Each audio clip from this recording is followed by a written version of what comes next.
50 বছরের ভিতরে চোখের দৃষ্টি সিজদার জায়গা থেকে কখনো মানুষের পিঠে পড়ে না। মহান আল্লাহ নারাজ হইব, এর লাগি আল্লাহরে দেখার জন্য সিজদার জায়গায় তাকায় রইছে 50 বছর। 50 বছরের ভিতরে একটা পলক সাঈদ ইবনে মুসাইয়িব হটায় নাই। 40 বছরের ভেতরে নামাজের তাকবীরে উলা ছাড়ে নাই। শুধু তাকবীরে উলা নয়, 40 বছর পর্যন্ত সাঈদ ইবনে মুসাইয়িব বলে 40 বছর মানুষের ভিড়ে আজান শুনি নাই। 40 বছর আমি আজান শুনেছি আল্লাহর ঘরের ভিতরে বৈশা। আল্লাহু আকবার বলেন। তার মানে 40 বছর লাগাতার সাঈদ ইবনে মুসাইয়িব মসজিদে আজানের পূর্বে প্রবেশ করেছেন। ওনাকে জিজ্ঞেস করা হয়েছে, আজানের আগে মসজিদে আসেন কেন? সাঈদ ইবনে মুসাইয়িব বলে, আজানের আগে জন্য মসজিদে এসে বসে থাকি।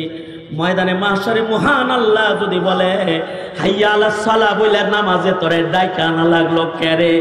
এই মামলার আসামি হয়ে আল্লাহর আদালতে আমার দাঁড়ানোর সাহস নেই। 40 বছর এমনকি মদিনাতুল মুনাওয়ারাতে ইয়াজিদি বাহিনী ক্ষমতার জন্য যখন হামলা করলো, ক্ষমতা লিপ্সু যারা হয় তারা সাহাবীদের উপর অত্যাচার করেছে। এই কারণেই হাসিনা ক্ষমতা লিপ্সু আলেমের উপর অত্যাচার করতে পেরেছে। এই কারণে মাশায়েখের মাথায় আঘাত করতে পেরেছে, শাইখে চরমনাইকে আঘাত করতে পেরেছে, এদেশের শাইখুল হাদিস ধরে ধরে জেলখানায় তালাবদ্ধ করতে পেরেছে। ইয়াজিদি বাহিনী মদিনায় আক্রমণ করেছে, মসজিদের আজান বন্ধ করেছে। সেই সিদ্দিকীনের যুগে 3 দিন মসজিদে নববীতে আজান হয় নাই। কয়দিন? 3 দিন মসজিদে নববীতে আজান হয় নাই। সাঈদ ইবনে মুসাইয়িব বলে, কেউ মসজিদে তখন ছিল না, আমি ছিলাম। আমাকে ধরতে আসলে আমি পাগলের অভিনয় করতাম, ওরা চলে যেত। আমি মসজিদে এজন্য থাকতাম যে নামাজের ওয়াক্তে যদি নবীর মসজিদে কেউ সিজদা না দেয়, আল্লাহর আদালতে জবাবটা দিব কি? এ কারণে আমি এই 3 দিন মসজিদে থাকতাম, আর আমি একা একা মসজিদের সিজদার হক আদায় করতাম। এর চেয়ে আশ্চর্য কথা হলো, এর চেয়ে আজব কথা হলো, আশ্চর্যজনক বিষয় হলো 3 দিন মসজিদে নবীর মিনারায় আজান নাই। সাঈদ ইবনে মুসাইয়িব বলে, যখনই নামাজের ওয়াক্ত পাইতো তখন আমার কানে একটা আজানের আওয়াজ আইতো। আমি আমার কানটা ফিরে দেখতাম মসজিদের মিনারায় আজান নাই, কিন্তু সাইয়্যিদুল মুরসালিনের কণ্ঠ পাওয়া যায়। তার মানে আমার রাসূল কবর থেকে আজান দিতেছে। মসজিদের আজান বন্ধ, কিন্তু নবীজি কবরে আজান দেয়। সাঈদ ইবনে মুসাইয়িব মসজিদের ভেতরে নবীর আজান শুনতে পায়। এরে বলা হয় তাবিঈ। সাহাবী দেখার কারণে তাবিঈ হয়েছে, হাফিজি দেখার কারণে শাইখে চরমনাই হয়েছে, মরহুম আল্লাহর কুতুবকে দেখার কারণে শাইখে চরমনাই হয়েছে। কিয়ামত পর্যন্ত এরকম আকাবির দেখে দেখে, ভালো মানুষের চেহারা দেখে দেখে তোমাকে ভালো মানুষ হইতে হবে। এ কারণে আল্লাহ বলেন, কুনু মা'আস সাদিকিন। আর এই ভালো মানুষদের ভেতরে সাহাবীদের কিছু সিফাত পাওয়া যাবে। আশিদ্দাউ আলাল কুফার, কাফেরের বেলায় তারা শক্ত। এ কারণে ফাইজুল করিম মামুনুল হক, এদেশের উলামা হযরত বাবু নগরী আহমদ শফি, শেখুল হাদিস আমিনী ও ফজলুল করিম পর্যন্ত কেউ বাতিলের সাথে এক যারা আপোষ করে নাই। কারণ আশিদ্দাউ আলাল কুফার, আশিদ্দাউ আলাল কুফার আর রুহামাউ বাইনাহুম। আর ইবাদত কি? তারাহুম রুকআন সুজদান ইয়াবতাগুনা ফাদলাম মিনাল্লাহ। তারাহুম রুকআন সুজদান ইয়াবতাগুনা ফাদলাম মিনাল্লাহি ওয়া রিদওয়ানা। তাদের ইবাদতে তারা আল্লাহর নৈকট্য খুঁজে। কেউ আছে ইন্ডিয়ার নৈকট্য খুঁজে, কেউ আছে আমেরিকার নৈকট্য তালাশ করে, নিউ ইয়র্কের নৈকট্য তালাশ করে, কেউ আছে চীনের নৈকট্য তালাশ করে, কেউ আছে রাশিয়ার নৈকট্য তালাশ করে। কিন্তু জমিনে এমন কিছু মানুষ আছে যারা আল্লাহর নৈকট্য তালাশ করে। জমিনে কেউ যদি আল্লাহর দ্বীনের উপরে আঘাত করে তো তারা বুক টান করে যায় পাইতে ধরে, গায়ে রক্ত থাকতে তারা দ্বীন মিটতে দিবে না, কারণ তারা আল্লাহর নৈকট্য অর্জন করতে চায়। রাতের বেলায় তারা নামাজ পড়ে, দিনের বেলায় তারা রোজা রাখে, কদম কদম নবীর সুন্নত তারা চলে। এত নামাজ পড়ে ফি উজুহিহিম মিন আসারিস সুজুদ। এগুলো হলো আল্লাহ পাকের পছন্দের গুণ। আর এই গুণগুলো ততক্ষণ পর্যন্ত আসে না যতক্ষণ পর্যন্ত গুণীর সান্নিধ্য গ্রহণ না করা হয়। চোরদের কাছে ঘুইরো, চোর হয়ে যাবা। শাহবাগীদের পিছে পিছে ঘুইরো, শাহবাগী হয়ে যাবা। নাস্তিক ব্লগারদের পিছে পিছে ঘুইরো, শাহবাগী নাস্তিক মুরতাদের খাতায় নাম চলে যাবে। আর উম্মতের মাশায়েখদের পিছে ঘুইরো, অলি হয়ে কবরে চলে যাবে, অলি হয়ে কবরে চলে যাবে। এই বুঝ নিজের যেমন হাসিল করা দরকার, উম্মতকেও এই বুঝ দান করা দরকার। দিন যত যাইতেছে আমরা কিয়ামতের কাছাকাছি হইতাছি, আর জমানায়ে নবুয়ত থেকে দূরে সরতেছি। সময় যত গড়াইতেছে জমানা খারাপ হইতেছে, জমিনের মানুষের স্বভাব খারাপ হইতেছে, জমিনে গুনাহগারের সংখ্যা বাড়তেছে, নেককার মানুষ কমতেছে। যত পিছনের দিকে যাব তত নেককার মানুষের সংখ্যা বেশি পাবো, জমানা ভালো পাবো, জমিনের মানুষ ভালো পাবো। জমিনের সবচেয়ে ভালো সময় যেটা কেটেছে, খায়রুল কুরুন যেটাকে বলা হয় স্বর্ণযুগ, আদর্শ যুগ, সে যুগ হলো যখন জমিনে উপস্থিত ছিলেন এই সভার সভাপতি বিশ্বনবী মুহাম্মাদুর রাসূলুল্লাহ সাল্লাল্লাহু আলাইহি ওয়াসাল্লাম, সাইয়্যিদুল মুরসালিন খাতামুন নবিয়্যিন, আমাদের নবীজি আলাইহিস সালাতু ওয়াস সালাম যখন জমিনে হাজির ছিলেন তখন জমিনের অবস্থা সবচেয়ে ভালো ছিল, জমানার অবস্থাও ভালো ছিল, তখনকার সময়ের মানুষগুলো সবচেয়ে বেশি ভালো ছিল। যারা নবীজির যুগে ঈমান এনে কালেমা পড়ে মুসলমান হয়েছে তারা শ্রেষ্ঠ মানুষ নবীদের পরে। সবচেয়ে দামি মানুষ হলো নবীগণ, নবীদের পরেই যারা শ্রেষ্ঠ তারা সিদ্দিক, আর সিদ্দিকদের সর্দার সিদ্দিক হলো যারা ঈমানের সাথে মুহাম্মাদুর রাসূলুল্লাহ সাল্লাল্লাহু আলাইহি ওয়াসাল্লামের জিয়ারত করেছে এবং নবীজির জমানা পাইছে। এরা সবচেয়ে দামি সিদ্দিক, দামি মানুষ। আল্লাহর রাসূল বলেন, খায়রুল কুরুনি কারনি সুম্মাল্লাযীনা ইয়ালুনাহুম সুম্মাল্লাযীনা ইয়ালুনাহুম। আল্লাহর রাসূল বলেন সবচেয়ে উত্তম যুগ হলো আমার যুগ, আর আমার যুগের পরে সবচেয়ে ভালো যুগ হলো আমার সাহাবায়ে কেরামের পরের যুগ, অর্থাৎ তাবেঈনদের যুগ। এরপরেই সবচেয়ে ভালো যুগ হলো তাবেঈনদের যুগ। তাবেঈন, সাহাবায়ে কেরাম, তাবেঈন, তাবেঈন, এই তিনটি স্তরে যে জমানাটা অতিক্রম করেছে ওই জমানাটা হলো জমানায়ে সিদ্দিকিন, সিদ্দিকদের জমানা। ওই সময়ে দুষ্ট মানুষ কম ছিল, আর ১৫০০ বছর পরে এখন দুষ্টের সংখ্যা বেড়ে গেছে।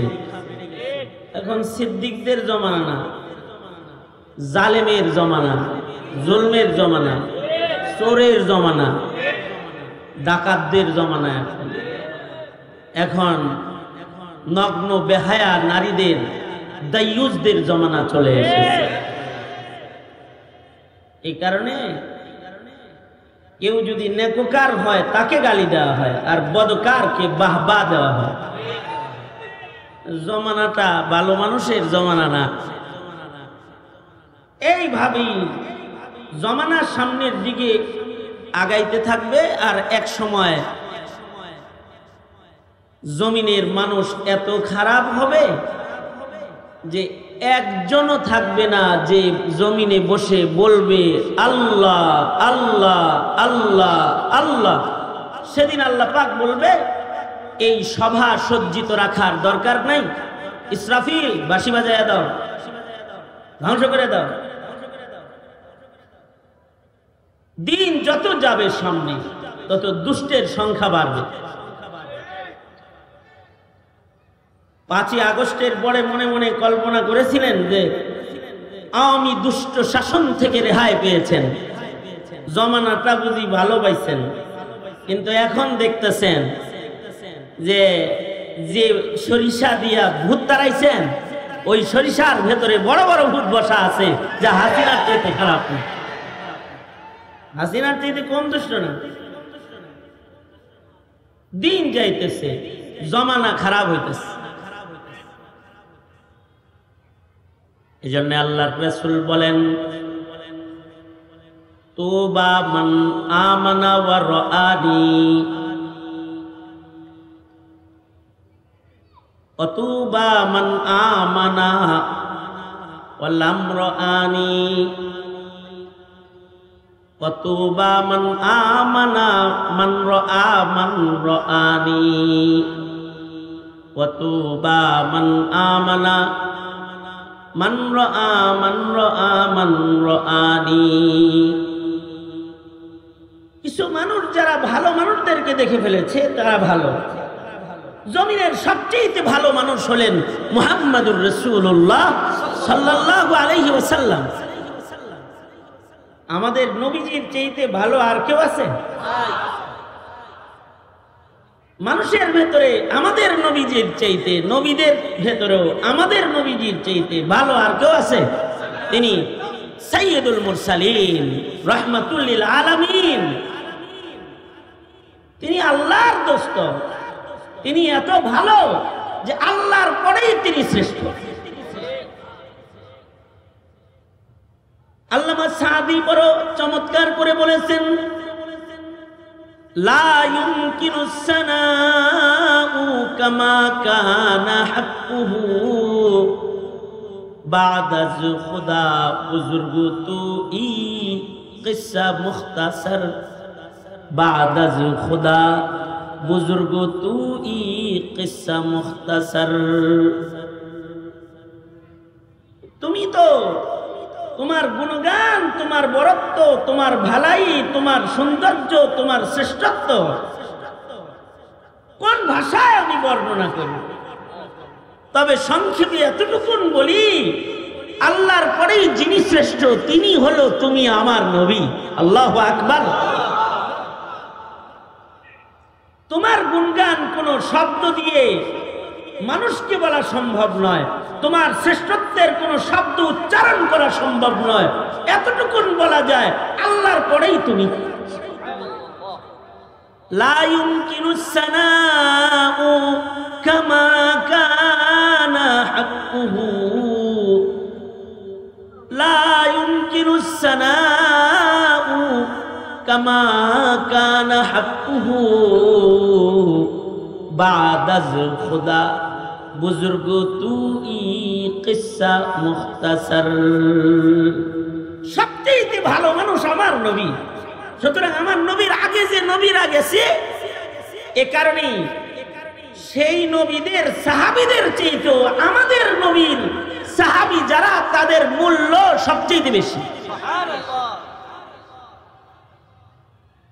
সব নবীর সাহাবীরাই মূল্যবান, কারণ তারা নবী দেখছে, নবীরা শ্রেষ্ঠ মানুষ।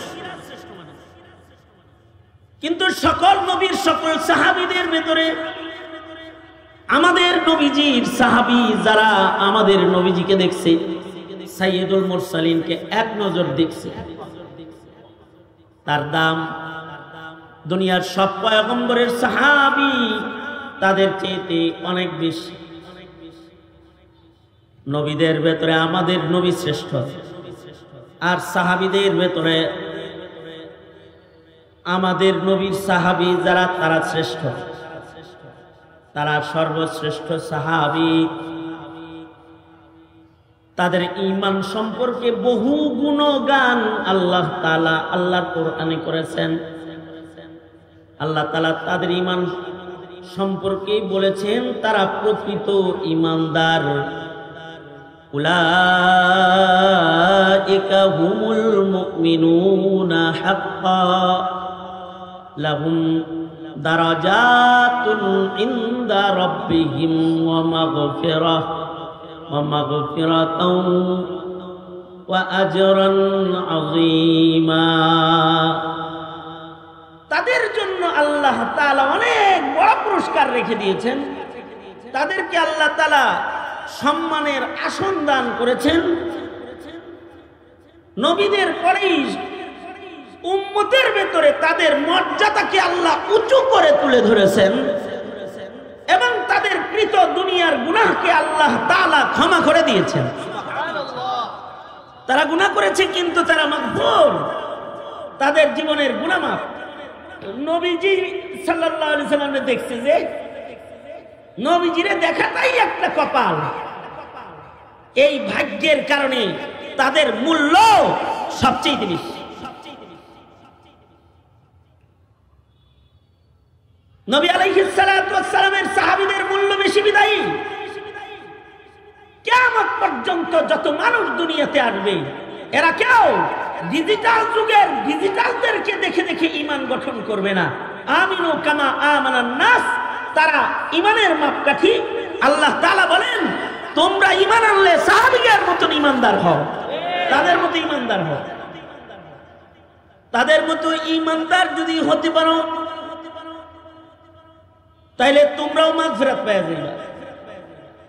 তাদের মতো ঈমানদার যদি তোমরা হতে পারো তো তোমাদের মর্যাদাও বেড়ে যাবে। এ কারণে সাহাবায়ে কেরামের ঈমানকে কিয়ামত পর্যন্ত আল্লাহ তাআলা নমুনা বানাইছেন। নমুনা ঈমানের জন্য তারা নমুনা। কিয়ামত পর্যন্ত যত মানুষ আসবে তাদের মতো ঈমানদার সকলকে হইতে হবে, কারণ তারা রাসূল দেখার কারণে তাদের ঈমান সবচেয়ে শক্ত, তাদের চোখ সবচেয়ে ভালো। নবীদের পরে যাদের চোখ সবচেয়ে ভালো সাহাবীদের চোখ, নবীদের পরে যাদের কান সবচেয়ে ভালো সাহাবীদের কান, নবীদের পরে সবচেয়ে যাদের নাক ভালো সাহাবীদের নাক, নবীদের পরে যাদের হাত সবচেয়ে ভালো তাদের হাত সাহাবায়ে কেরামের হাত। তাদের নওয়াফিল, তাদের ইবাদত এত যে ওই হাদিসের মিসদাক তারা হাত্তা কুনতু সামআহু আল্লাযী ইয়াসমাউ বিহি। আল্লাহ তাদের চোখের কাছাকাছি, আল্লাহ পাক তাদের কানের কাছাকাছি, আল্লাহ পাক তাদের হাতের কাছাকাছি। যে হাতে তারা কাজ করে আল্লাহ তাদের হাত হয়ে যায়, যে চোখে তারা দেখে আল্লাহ তাদের চোখ হয়ে যায়, যে পায়ে তারা চলে আল্লাহ তাদের পায়ের কাছাকাছি। যে তাদেরকে উত্তম মর্যাদায় পৌঁছাইতে আল্লাহ পাক তাদের পাকে শ্রেষ্ঠ পা বানায় দেয়, তাদের মর্যাদা বেশি। এই কারণেই আদনা থেকে আদনা একজন সাহাবীকে একদিকে রাখলে আর সব তাবেঈ ধইরা আরেকদিকে রাখলেও সাহাবীর ওজন দেওয়া সম্ভব হবে না, হবে না। সাহাবীর ওজন হবে না। साहबी तो साहबी, हम फख्र से कहते हैं हमारे हैं सहाबा, हम फख्र से कहते हैं हमारे हैं सहाबा, वल्लाहु हमें जान से प्यारे हैं सहाबा उस चांद जो रोशन हुआ बतहा के उफ़क़ पर उस चांद के ताबंद सितारे हैं सहाबा उस चांद के ताबंद सितारे हैं सहाबा हम फ़ख्र से कहते हैं हमारे हैं सहाबा वल्लाह हमें जान से प्यारे हैं सहाबा वल्लाह हमें जान से प्यारे हैं सहाबा उस चांद जो रोशन हुआ बतहा के उफ़क़ पर उस चांद के ताबंद सितारे हैं सहाबा उस चांद के ताबंद सितारे हैं सहाबा আকাশে পূর্ণিমার চাঁদের পাশে তারকাগুলোকে যেমন মানায় মুহাম্মদুর রাসূলুল্লাহ সাল্লাল্লাহু আলাইহি ওয়াসাল্লামের খাতমে নবুয়তের আলোর চতুর্দিকে সাহাবীদের ঈমান যেরকম জ্বলজ্বলা ঝকঝকা চকচকা বানায় তাদের সবার ঈমান এত রৌশন আদনা থেকে আদনা একজন সাহাবী অনেক দাম এই কারণে আল্লাহর রাসূল বলেন আল্লাহ আল্লাহ ফি আসহাবি সাবধান আমার সাহাবীদের পিছনে পড়ো না সাহাবীদের সমালোচনা করো না তাদেরকে আমার পরে তোমরা ধর্মাকর করো না কারণ আমার সাহাবীরা তারকার মতন নবীজি বলেন আমার সাহাবীরা খালি তারকার মতন না আমার পরে কেউ নবী হইলে আমার সাহাবীর মতন কেউ নবী হইত নবীজি স্পষ্ট করে বলে গেছেন যে যার সোহবতে যায় সে তার মতন হয়ে যায় কুতুবের সোহবতে কুতুব হয়ে যায় ওলির সোহবতে ওলি হয়ে যায় সাহাবীর সোহবতে সিদ্দিক হয়ে যায় নবীর সোহবতে সিদ্দিক হয়ে যায় চোরের কাছে থাকলে চোর হয়ে যায় আর নাস্তিকদের বেষ্টনীর ভেতরে থাকলে মুমিনটাও নাস্তিক হয়ে যায় যেমন হাসিনা নাস্তিক বেষ্টিত থেকে নাস্তিক হয়ে গেছে চোরের বেষ্টনীতে থাকলে চোর হয়ে যায় ডাকাতের সান্নিধ্যে ডাকাত হয়ে যায় পশ্চিমাদের কাছে জীবনযাপন করলে স্বভাব চরিত্র পশ্চিমার মতন হয়ে যায় মুসলমানের নার্ভ পূজার যোগ্যতা থাকে না যেমন ডক্টর ইউনূস নার্ভ পূজে না পশ্চিমাদের সাথে চলতে চলতে এখনো পর্যন্ত নারী কমিশনকে আইনের আওতায় আনতে পারল না যে যার সাথে চলে তার মতন হয়ে যায় এ কারণে নবীর সান্নিধ্য যারা পেয়েছে তারা যুগে যুগের নবী হইছে যেমন হযরত মরিয়মের বাবা হযরত ইমরান আলাইহিস সালাতু ওয়াস সালাম হযরত ইমরানের কোনো ছেলে নাই এমনি আল্লাহ পাকের নিজাম হলো নবীর ঘরে নবী নবীর ঘরে নবী নবীর ছেলে নবী এমনই পাওয়া যায় বাবা আদমের ছেলে নবী আবার শীস আলাইহিস সালামের ছেলে নবী দাউদ আলাইহিস সালামের ছেলে নবী ইব্রাহিম আলাইহিস সালামের ছেলে নবী ইয়াকুব আলাইহিস সালামের ছেলে নবী বাপ নবী ছেলে নবী বাপ নবী ছেলে নবী আল্লাহ পাকের নিজাম কারণ নবীর ঔরসে নবী হয় নবী দিয়েছেন কখনো কখনো নবীর সোহবতেও নবী দিয়েছেন যেমন হযরত ইমরান আলাইহিস সালাতু ওয়াস সালামের ছেলে ছিল না কিন্তু জমানাটা হলো নবীদের জমানা এক নবী যাওয়ার সাথে সাথে আরেক নবী আয়া পড়ত এক নবী যাইতো আরেক নবীর আগমন করত তো ইমরান আলাইহিস সালাতু ওয়াস সালাম তিনি ইন্তেকাল করলেন পেটে তখন বাচ্চা মায় মনে করছে পেটের মনে হয় নবী আইতাছে এজন্য কয় আল্লাহ আমার পেটের সন্তান কিন্তু তোমার লেগে আমার মত মানছে ইন্নী নাযারতু লাকা মা ফি বাতনি, ও আল্লাহ আমার পেটে যেটা আছে এটা তোমার লেগে আমি মানছি। কিন্তু পেটের থেকে হইছে হলো মেয়ে। প্রসব হওয়ার পরে আল্লাহ কি হইলো, অপেক্ষা করতেছিলাম যে নবীর ঘরে নবী আইব, এদিকে দুই বেডি মানুষ পাঠাই দিচ্ছে। আল্লাহ তাআলা বলে বেডি পাঠাইলে কি হইব, কিছু মহিলা আছে ছেলের চাইতে ভালো, তোমার একটা ভালো মেয়ে দিচ্ছে। ভালো কেমনে, ভালো কেমনে?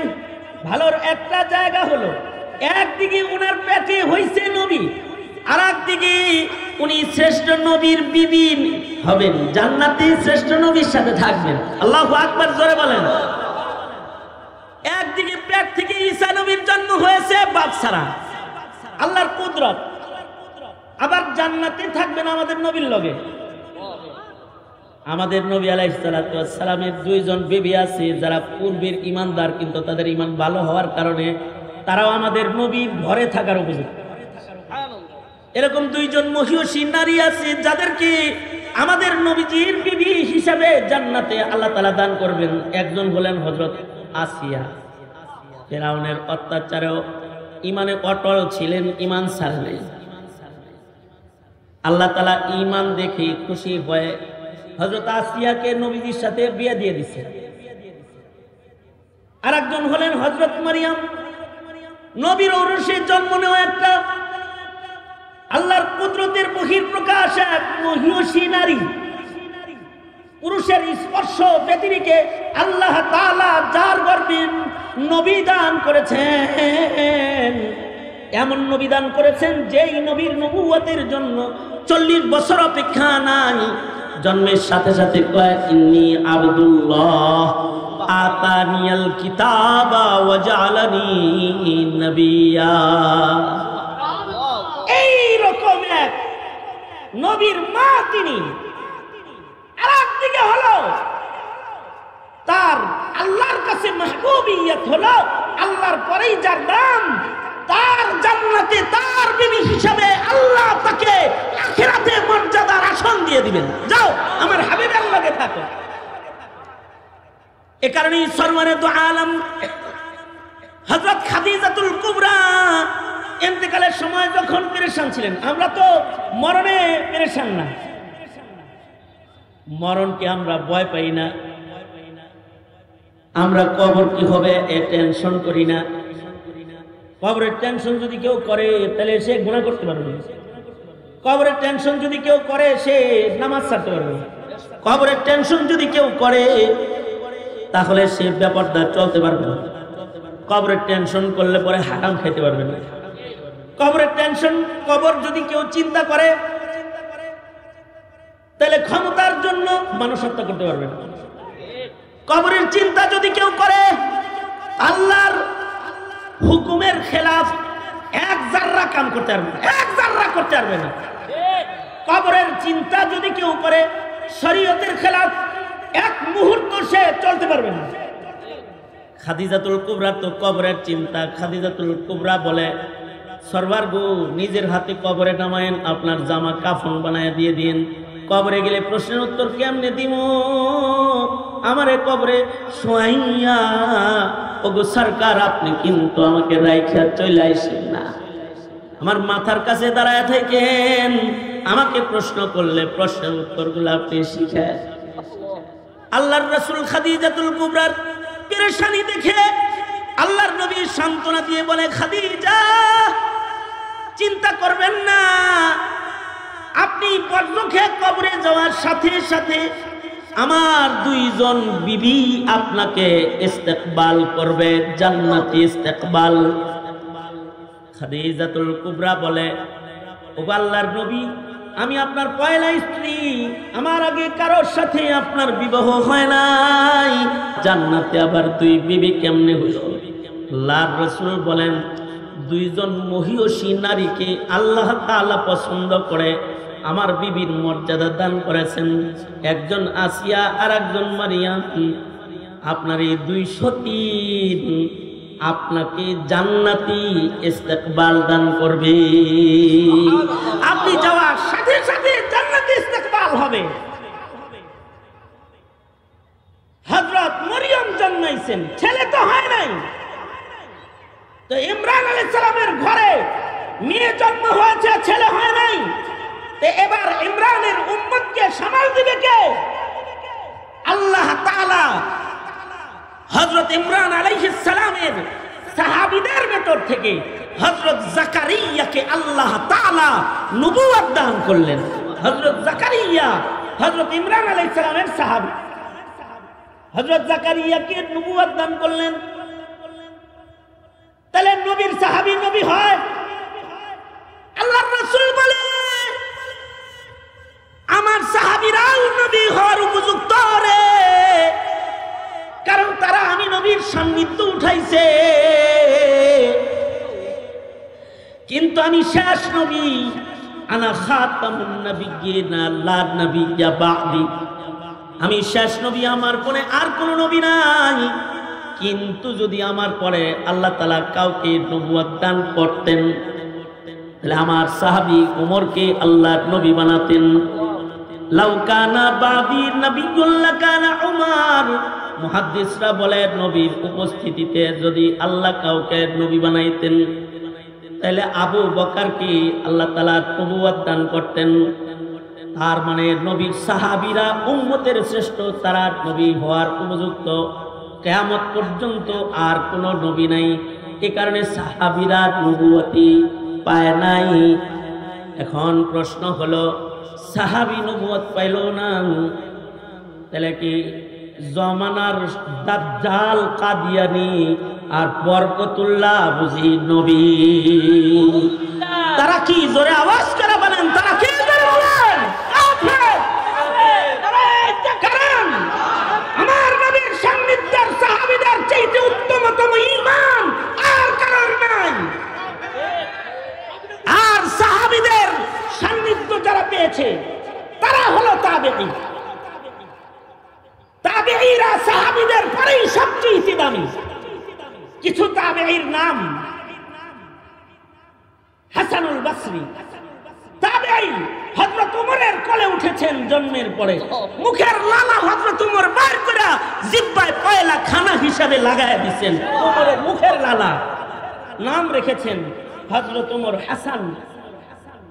হযরত আলীর কাছে বায়াত হয়েছেন, হযরত আলী খেলাফত দিয়েছেন। সাহাবায়ে কেরামের পরে সর্বপ্রথম পীর হাসানুল বসরি, শায়েখে তরিকত, তরিকতের পয়লা পীর হাসানুল বসরি। তাবেঈদের ভেতরে শ্রেষ্ঠ আরেকজন তাবেঈ সাঈদ ইবনে মুসাইয়িব, যিনি আবু হুরায়রা রাদিয়াল্লাহু আনহুর মেয়ে বিয়ে করেছেন। আর আবু হুরায়রা হলো নবীজির কাছ থেকে সবচেয়ে বেশি হাদিস রিওয়ায়াতকারী সাহাবী মুকাসসিরিনদের অন্যতম শ্রেষ্ঠ হযরত আবু বকর, আবু হুরায়রা। আর এই আবু হুরায়রার মেয়ে বিয়ে করেছেন সাঈদ ইবনে মুসাইয়িব। সাহাবী দেখার কারণে ঈমান কত ভালো।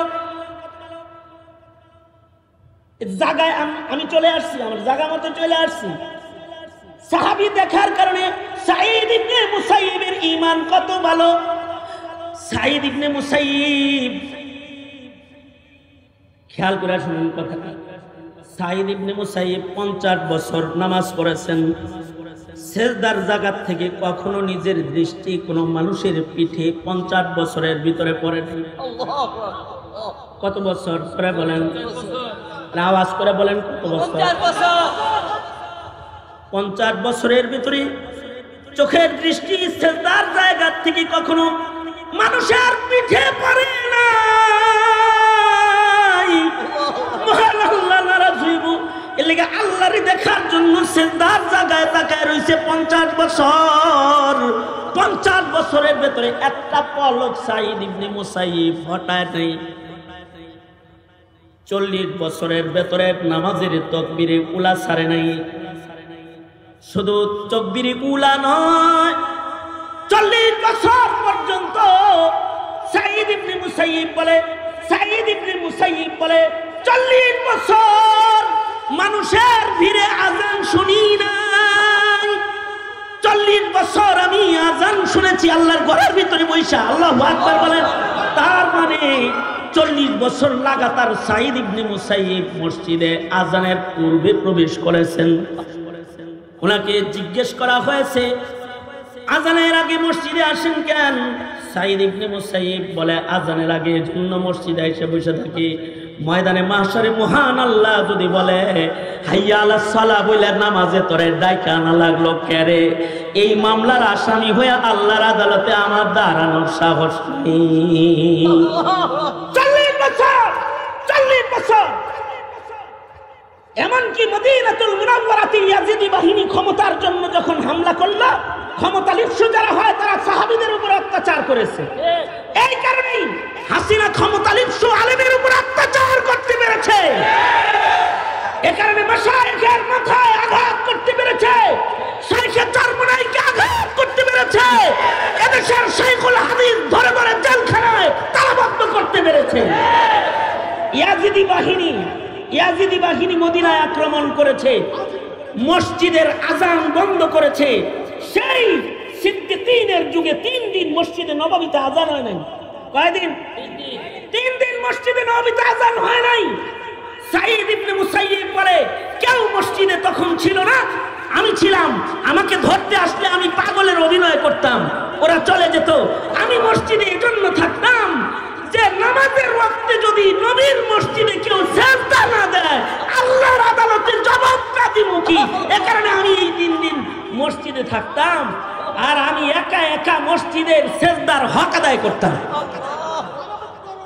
এর চেয়ে আশ্চর্য কথা হলো, এর চেয়ে আজব কথা হলো, আশ্চর্যজনক বিষয় হলো 3 দিন মসজিদে নবীর মিনারায় আজান নাই।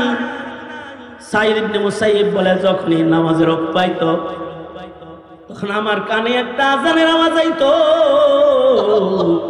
আমি আমার কানটা ফিরে দেখতাম মসজিদের মিনারায় আজান নাই, কিন্তু সাইয়্যিদুল মুরসালিনের কণ্ঠ পাওয়া যায়। তার মানে আমার রাসূল কবর থেকে আজান দিতেছে। মসজিদের আজান বন্ধ কিন্তু নবীজি কবরে আজান দেয়। সাঈদ ইবনে মুসাইয়িব মসজিদের ভেতরে নবীর আজান শুনতে পায়। এরে বলা হয় তাবিঈ। সাহাবী দেখার কারণে তাবিঈ হয়েছে, হাফিজি দেখার কারণে শাইখে চরমনাই হয়েছে, মরহুম আল্লাহর কুতুবকে দেখার কারণে শাইখে চরমনাই হয়েছে। কিয়ামত পর্যন্ত এরকম আকাবির দেখে দেখে, ভালো মানুষের চেহারা দেখে দেখে তোমাকে ভালো মানুষ হইতে হবে। এ কারণে আল্লাহ বলেন কুনু মা'আস সাদিকিন। আর এই ভালো মানুষদের ভেতরেই সাহাবীদের কিছু সিফাত পাওয়া যাবে। আশিদ্দাউ আলাল কুফার, কাফেরের বেলায় তারা শক্ত। এ কারণে ফায়জুল করিম মামুনুল হক, এদেশের উলামা হযরত বাবু নগরী আহমদ শফি, শেখুল হাদিস আমিনী ও ফজলুল করিম পর্যন্ত কেউ বাতিলের সাথে এক যারা আপোষ করে নাই। কারণ আশিদ্দাউ আলাল কুফার, আশিদ্দাউ আলাল কুফার আর রুহামাউ বাইনাহুম। আর ইবাদত কি? তারাহুম রুকআন সুজদান ইয়াবতাগুনা ফাদলাম মিনাল্লাহ, তারাহুম রুকআন সুজদান ইয়াবতাগুনা ফাদলাম মিনাল্লাহি ওয়া রিদওয়ানা। তাদের ইবাদতে তারা আল্লাহর নৈকট্য খুঁজে। কেউ আছে ইন্ডিয়ার নৈকট্য খুঁজে, কেউ আছে আমেরিকার নৈকট্য তালাশ করে, নিউ ইয়র্কের নৈকট্য তালাশ করে, কেউ আছে চীনের নৈকট্য তালাশ করে, কেউ আছে রাশিয়ার নৈকট্য তালাশ করে। কিন্তু জমিনে এমন কিছু মানুষ আছে যারা আল্লাহর নৈকট্য তালাশ করে। জমিনে কেউ যদি আল্লাহর দ্বীনের উপর আঘাত করে তো তারা বুক টান করে যায় পাইতে ধরে, গায়ে রক্ত থাকতে তারা দিন মিটতে দিবে না। কারণ তারা আল্লাহর নৈকট্য অর্জন করতে চায়। রাতের বেলায় তারা নামাজ পড়ে, দিনের বেলায় তারা রোজা রাখে, কদম কদম নবীর সুন্নত তারা চলে। এত নামাজ পড়ে ফি উজুহিহিম মিন আসারিস সুজুদ। এগুলো হলো আল্লাহ পাকের পছন্দের গুণ। আর এই গুণগুলো ততক্ষণ পর্যন্ত আসে না যতক্ষণ পর্যন্ত গুণীর সান্নিধ্য গ্রহণ না করা হয়। চোরদের কাছে ঘুইরো, চোর হয়ে যাবা।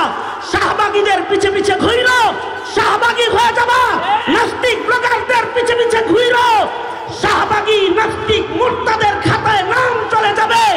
আর উম্মতের মাশায়েখদের পিছে ঘুইরো, অলি হয়ে কবরে চলে যাবে, অলি হয়ে কবরে চলে যাবে। এই বুঝ নিজের যেমন হাসিল করা দরকার, উম্মতকেও এই বুঝ দান করা দরকার। সুতরাং মুহতারাম হাজিরিন, এই মাসআলা বুঝে আলেম উলামা পীর মাশায়েখের সঙ্গে জীবন দিতে রাজি আছেন তো ইনশাআল্লাহ? এই বাংলার মাটিতে বাতিলের মোকাবেলা করতে আর কালিমার পতাকাকে উঁচু করে ধরতে এদেশের মাশায়েখরা যদি ডাক দেয়, কাফন পরে রক্ত দিতে রাজি আছেন তো ইনশাআল্লাহ?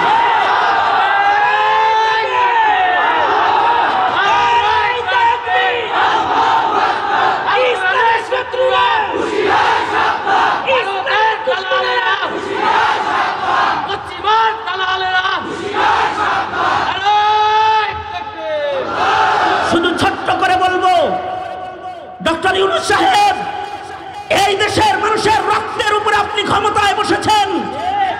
নাস্তিকদের আস্ফালন ঘটায় দেশের মুসলমানদের ঈমানে আঘাত করবেন না, অন্যথায় এই রক্ত দেওয়া সৈনিকের দল এক মুহূর্ত ক্ষমতায় আপনাকে থাকতে দেবে না। জীবন দিয়ে হলেও ইসলাম কায়েম করবে ইনশাআল্লাহ। বাস এই তামান্না। আসুন সকলে মিলে দেশ করি, স্বাধীনতা রক্ষা করি, ইসলাম রক্ষা করি, দিন রক্ষা করি, ঐক্যের মিনারকে আরো দৃঢ় করি, মজবুত করি ইনশাআল্লাহ। আল্লাহ তৌফিক দান করুন, আমিন। ওয়া আখিরু দাওয়ানা আলহামদুলিল্লাহি রাব্বিল আলামিন।